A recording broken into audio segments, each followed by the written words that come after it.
That didn't stop tech giants like Samsung from coming out with their own version of the Braggy Dash. Samsung would introduce the Gear Icon X that same year, 2016, and it too was a set of true wireless earbuds with built-in storage.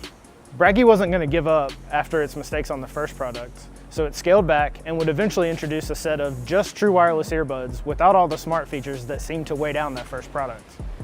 Now here we are a few years later, and pretty much every company has introduced true wireless earbuds. Now, along the way, some worked well, some didn't. Some had onboard controls that were frustrating to use. Others are very reliable, and the sound quality varies greatly. As we move to the end of 2019 and into 2020, companies are on their second or third version of their true wireless earbuds, which means basic problems like connectivity are gone, and you're left with reliable features like onboard controls, touch controls, and the sound quality just continues to improve. Not only that, but the buds themselves are getting smaller and battery life is increasing dramatically. One example of that is Jabra. The company introduced its Elite 65T true wireless earbuds last year, and they quickly became one of our favorites. They were reliable, they had solid audio, the features worked well, and most of all, the battery life was pretty decent. Like all true wireless earbuds, the Elite 65T came with a charging case where you could deposit the buds when they ran out of battery and charge them up to keep using them without having to plug in. One key thing about the Elite 65T is they were $170, well below the $300 mark that a lot of flagship true wireless earbuds had aspired for. Ready to improve on the success of that product, Jabra introduced this week at IFA the Elite 75T, which is 20% smaller and has 50% more battery life than the previous model. We've seen them here on the show floor, although we weren't able to try them, but you can immediately tell they are a lot smaller than the previous model, which should dramatically increase comfort. The battery life is up to 7.5 hours on the buds themselves, which is pretty crazy considering that not too long ago, 4 hours was the max for devices like this. Another example of just how small things have gotten with true wireless earbuds is the Plantronics Backbeat Pro 5100.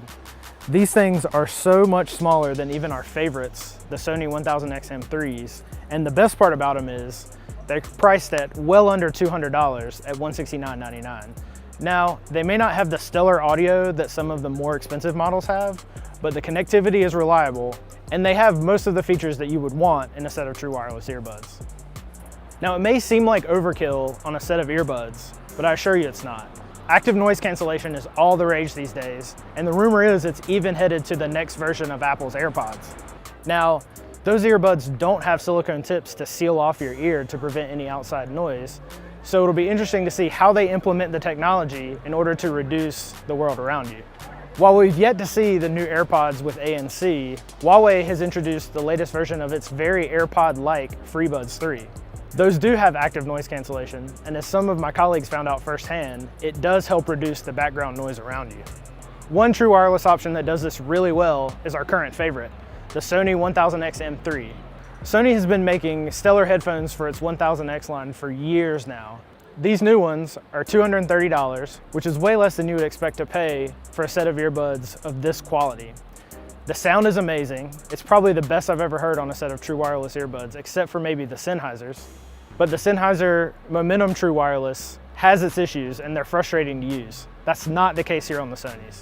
The company nailed pretty much every aspect of this device, and there's really not that much negative to say about it. Plus, Sony offers a headphone app where you can adjust noise cancellation, the EQ settings, and other things to really customize this to your lifestyle. One byproduct of all this new technology is prices have come way down for true wireless earbuds. In fact, you can get some for around $100 if you just want earbuds themselves without all the extra features.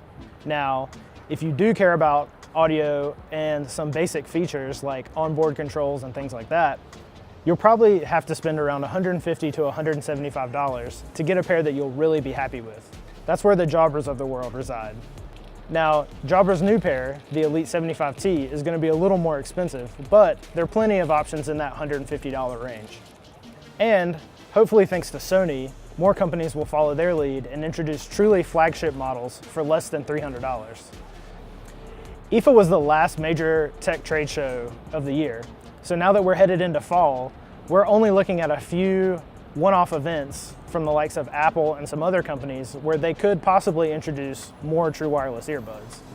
It's likely that Apple will have maybe 1 or 2 events before the end of the year, so 1 or 2 opportunities to introduce the next version of the AirPods that we've heard so much about. With that being said, now is a great time to buy a set of true wireless earbuds. If you've been holding out, there's likely not going to be too many more new models introduced before the end of the year. So they make a great Christmas present for someone else, or a great thing to put on your own Christmas list. More likely than not, any more major announcements are probably going to come after the first of the year at CES or at one-off events as we head into the spring.